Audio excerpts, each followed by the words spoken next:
हाँ जी, good morning lovely students. बेटा अज आप चैप्टर करन जा रहे हैं let's not forget the martyrs. हाँ जी, ये अपना जिहड़ा चैप्टर है सारी मतलब वो ग्रेट मार्टर्स हैं जिहड़े आपां दे जिन्हां नूं आपां शहीद कहने आ उन्हां नूं एक बारी दोबारा याद किया है वंदना सहगल अपनी राइटर ने। तो वो सब तो पहला किहदी गल कर रहे हैं, मेजर सोमनाथ शर्मा। हुण मेजर सोमनाथ शर्मा वो पहले मेजर हैं जिन्हां नूं की है परमवीर चक्कर नाल नवाजिया गया आफ्टर उन्हां दी डेथ। वो कित्थे उस टाइम कित्थे तैनात थे? वो इंडिया पाक जिहड़ी वार थी 1947-48 दे विच कश्मीर च तैनात थे। उन्होंने पूरी कोशिश की, जिहड़े पाकिस्तानी रेडर थे उस टाइम जिन्होंने रेड पाई थी श्रीनगर एयरपोर्ट ते, उन्होंने एविक्ट करन दी, उन्होंने मतलब ख़त्म करन दी, उन्होंने मतलब पछाड़न दी पूरी कोशिश की थी। उन्हों दी जिहड़ी यही कंपनी थी 31 अक्तूबर 1947 नूं एयरलिफ्ट करके उन्होंने श्रीनगर ले जाया गया था। उस टाइम उन्होंने जिहड़े हत्थ पर प्लास्टर लग्या होया था मेजर सोमनाथ शर्मा, क्योंकि हॉकी प्लेयर थे उस टाइम, उन्होंने हॉकी मैच के दौरान सट्ट लगी हुई थी, लेकिन इन्नी इंजरी होने तो बाद प्लास्टर लगे होने के बावजूद भी की है वो अपनी ड्यूटी नूं नहीं भुल्ले। वो अपनी कंपनी दे नाल उत्थे पहुंच गए श्रीनगर।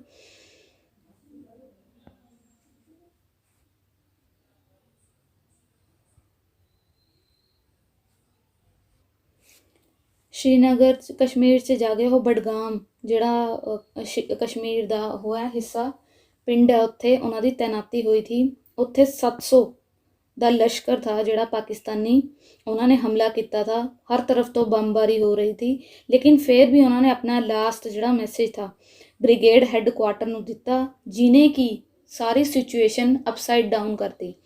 कित्थे इंडिया पर बहुत ज़्यादा मतलब प्रेशर था और उन्होंने सिचुएशन ख़राब थी। उन्होंने मतलब पीछे इन्फॉर्म करके भी मैं अपने आखिरी दम तक खड़ा रहूँगा, सारी सिचुएशन अपसाइड डाउन करती। इंडिया हारदे हारदे वो सारी की है जित गया। इसे वजह करके उन्होंने मरण उपरांत यानी कि वीर गति नूं प्राप्त होने तो बाद मेजर सोमनाथ शर्मा नूं परमवीर चक्कर नाल नवाजिया गया। दूसरे वो ग्रेट कौन है, ये हैगे ਲੈਫਟੀਨੈਂਟ ਕਰਨਲ थान सिंह थापा। ये भी जिहड़ी थल सेना थी ਉਹਦੇ गोरखा रेजीमेंट ਉਹਦੇ ਚ मेजर थे ਲੈਫਟੀਨੈਂਟ ਕਰਨਲ थान सिंह थापा। ਇਹ उस खास दिन की गल है 1962 च, जद 20 अक्तूबर ਨੂੰ चीनिया ने जिहड़ी लद्दाख की सीमा ते हमला किया था। ये उस टाइम लद्दाख दे विच की है तैनात थे। उस टाइम उन्होंने एक बार मतलब हमला किया, उहदा मतलब करनल दी जिहड़ी ਲੈਫਟੀਨੈਂਟ करनल दी जिहड़ी पूरी टीम थी कंपनी थी, उन्होंने बहुत अच्छी तरह का जवाब दिता। फिर उन्होंने दूसरी बार चीनिया ने भारी नुकसान पहुँचाने की कोशिश की, फिर भी वो अपने जज्बे नाल उन्होंने इस हमले का मूँह तोड़ जवाब दिता। तीसरी बार जब चीनिया ने टैंक लिया के हमला किया तो मेजर थापा ने उस हमले का जवाब देने लई, हालांकि उन्होंने को मतलब मैन पावर घट हो गई थी, फिर भी उन्होंने पूरा मतलब उन्होंने नुकसान पहुँचाने की कोशिश की जब तक उन्होंने गोला बारूद खत्म नहीं हो गया। और लड़ते रहे, गोला बारूद खत्म होने तो बाद भी उन्होंने खुद हत्थां नाल लड़ाई लड़के भी बहुत ज़्यादा मतलब लोगों को मार गिराया। उस टाइम ये समझा गया कि शायद जिहड़े मेजर थापा हैं वो वीरगति नूं प्राप्त हो गए, लेकिन कुछ समय बाद पता चलिया भी उन्होंने बंदी बना लिया गया था युद्ध बंदी च, और बाद च उन्होंने कैंप तो रिहा किया गया। फिर उन्होंने अपना सैनिक जीवन दोबारा तो शुरू करिया। फिर वो ਲੈਫਟੀਨੈਂਟ करनल के तौर पर रिटायर होए। फिर सन 2005 च उन्होंने डेथ हो गई। हाँ जी, हुण जिहड़ा तीसरा खास सैनिक है हवलदार है जिन्हों असीं याद करन जा रहे हैं, वो है हवलदार अब्दुल हमीद।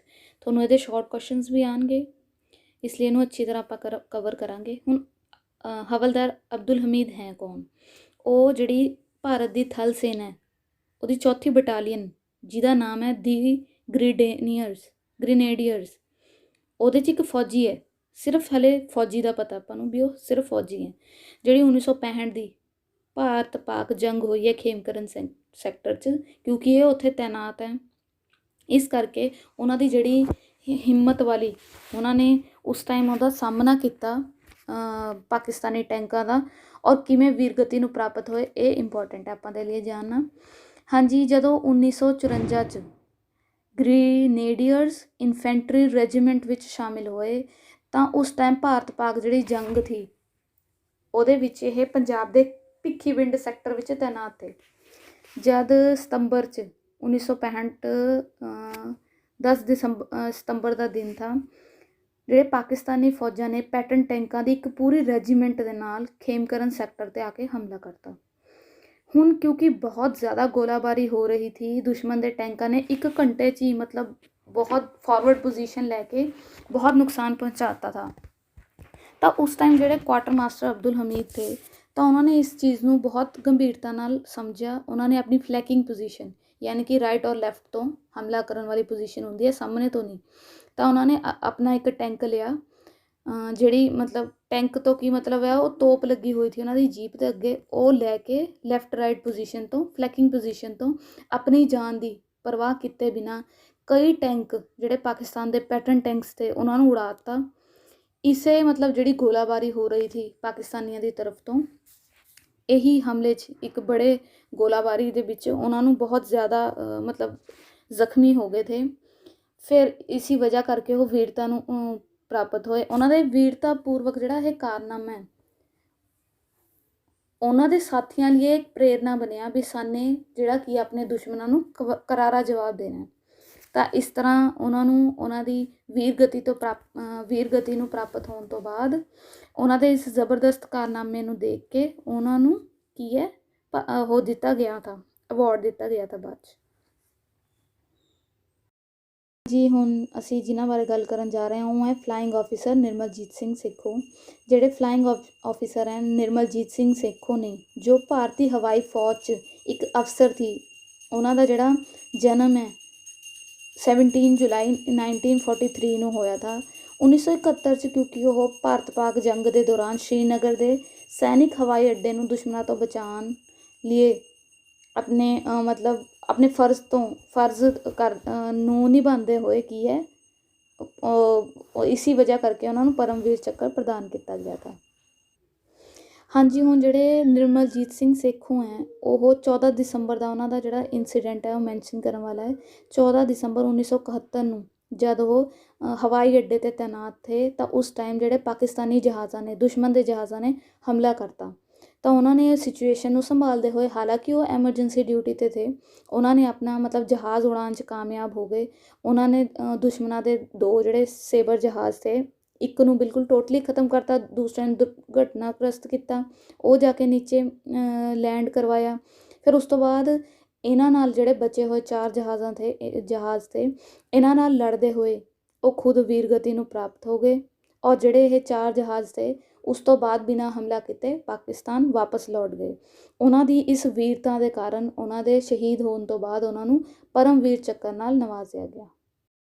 ਹੁਣ ਜਿਨ੍ਹਾਂ ਬਾਰੇ ਅਸੀਂ ਗੱਲ ਕਰਨ ਜਾ ਰਹੇ ਹਾਂ ਉਹ ਹੈ ਕੈਪਟਨ ਵਿਕਰਮ ਬੱਤਰਾ। ਕੈਪਟਨ ਵਿਕਰਮ ਬੱਤਰਾ ਇੱਕ ਆਫਿਸਰ ਥੇ, ਹਾਲਾਂਕਿ ਉਹ ਇੱਕ ਅਫਸਰ ਸ਼ਾਮਿਲ ਹੋਏ ਥੇ, ਲੇਕਿਨ ਉਹਨਾਂ ਦੀ ਪ੍ਰਮੋਸ਼ਨ ਹੋਣ ਤੋਂ ਬਾਅਦ ਉਹ ਕੈਪਟਨ ਬਣ ਗਏ। ਉਹਨਾਂ ਨੂੰ ਇੱਕ ਖਾਸ ਡਿਊਟੀ ਮਿਲੀ ਥੀ ਕਿਉਂਕਿ ਉਹ ਯੁੱਧ ਦੇ ਹਾਲਾਤ ਬਣੇ ਹੋਏ ਥੇ ਉਸ ਟਾਈਮ। ਤਾਂ ਉਹਨਾਂ ਨੂੰ ਕਿਹਾ ਗਿਆ ਥਾ ਚੋਟੀ ਜਿਹੜੀ .5140 ਹੈ ਸਮੁੰਦਰ ਤਲ ਤੋਂ 17,000 ਫੁੱਟ ਉੱਪਰ ਹੈ, ਵੀ ਉਹਦੇ ਪਰ ਦੁਸ਼ਮਣਾਂ ਨੇ ਕਬਜ਼ਾ ਕਰ ਲਿਆ ਔਰ ਉਹਨੂੰ ਦੁਬਾਰਾ ਇੰਡੀਆ ਦੇ ਅੰਦਰ ਲੈਣਾ, ਉਹਨੂੰ ਜਿੱਤਣਾ ਦੁਬਾਰਾ। ਉਹਨਾਂ ਨੇ ਕੀ ਕਰਿਆ, ਕੈਪਟਨ ਵਿਕਰਮ ਬੱਤਰਾ ਨੇ ਬਿਲਕੁਲ ਹਿੰਮਤ ਨਾ ਹਾਰਦੇ ਹੋਏ ਸ਼ੇਰ ਦੀ ਤਰ੍ਹਾਂ ਸਾਹ ਰੱਖਿਆ, ਆਪਣੀ ਪੂਰੀ ਕੰਪਨੀ ਨੂੰ ਲੈ ਕੇ ਦੁਸ਼ਮਣ ਪਰ ਹਮਲਾ ਕੀਤਾ। ਸਿੱਧੀ ਖੜੀ ਜਿਹੜੀਆਂ ਚਟਾਨਾਂ ਥੀਆਂ ਉਹਨਾਂ ਪਰ ਚੜ੍ਹਨਾ ਥਾ। ਉਹਨਾਂ ਨੇ ਜਿਹੜੀ ਉੱਪਰੋਂ ਉਹਨਾਂ ਦੇ ਦੁਸ਼ਮਣ ਥੇ ਉਹ ਲਗਾਤਾਰ ਮਸ਼ੀਨ ਗਨ ਨਾਲ ਫਾਇਰਿੰਗ ਕਰ ਰਹੇ ਥੇ, ਉਹਦੀ ਪਰਵਾਹ ਕੀਤੇ ਬਗੈਰ ਉਹਨਾਂ ਨੇ ਉੱਪਰ ਚੋਟੀ ਪਰ ਪਹੁੰਚ ਕੇ ਉਹਨਾਂ ਦੇ ਉੱਪਰ ਕੀ ਹੈ ਹੱਥ ਗੋਲਿਆਂ ਨਾਲ ਹਮਲਾ ਕੀਤਾ ਤਾਂ ਕਿ ਕੀ ਹੈ ਪੂਰੇ ਮਤਲਬ ਦੁਸ਼ਮਣਾਂ ਨੂੰ ਖ਼ਤਮ ਕੀਤਾ ਜਾ ਸਕੇ।